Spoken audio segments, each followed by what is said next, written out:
हम सभी इस बात से अवगत हैं कि भारत के उत्तर पूर्व के 3 राज्यों नागालैंड, मेघालय और त्रिपुरा के चुनाव की तारीख की घोषणा करते ही रात 9 बजे अन्य दल के दुष्कर्मियों द्वारा तिप्रामोथा दल के एक कार्यकर्ता प्रणजीत नमशूद्र की हत्या कर दी गई थी।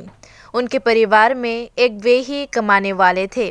वे एक अवैध तरीके से सीपीआईएम के राजनीतिक स्वार्थों पर बने बर्खास्त 10,323 शिक्षक भी थे। उनकी मृत्यु से कठिनाइयों से जूझ रहा है उनका परिवार। आज 46 सुरमा के तिप्रामोथा के कैंडिडेट श्यामल सरकार और महारानी सब जोनल चेयरमैन तुषारकांति देबबर्मा उनके घर पहुंचे और उनके परिवार के लोगों से मुलाकात की।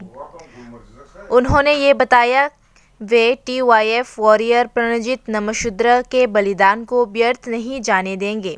तिप्रामोथा सरकार उनके परिवार के लिए कोई हल अवश्य करेंगे। যাদের যাদের বিরুদ্ধে আমরা থানায় মামলা করেছিলাম তারা সবাই কিন্তু অ্যারেস্ট হয়েছে এবং আমি আবারও আজকে এই প্রণজিৎদার বাড়ির দাঁড়িয়ে থেকে একটা বার্তা পুলিশ প্রশাসনকেই দিতে চাই এবং আমি কৃতজ্ঞতা প্রকাশ করতে চাই আমাদের ধলাই জেলা পুলিশ, আমাদের এই কমলপুর মহকুমা পুলিশ এবং কমলপুর থানাকে যে তারা সঠিক সময়ে আমাদের প্রণজিৎদার খুনিদের বা আসামিদের গ্রেপ্তার করতে পেরেছে। আর যতটুকুই হোক শাস্তি সেটা আদালতে দেবে এবং আমাদের বিশ্বাস যে তাদের সর্বোচ্চ শাস্তি হবে, কারণ এমন একটা তাজা প্রাণ আমরা হারিয়েছি।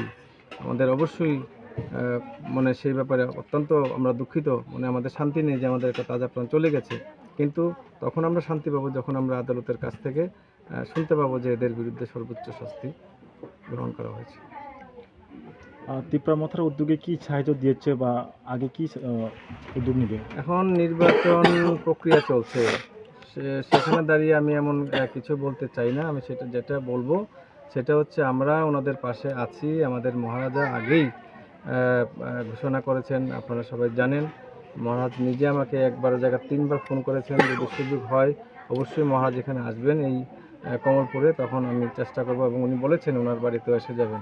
তো সেই ক্ষেত্রে আমরা পাশে আছি, পাশে থাকবো, সে বার্তা আমি দিতে পারি। ধন্যবাদ।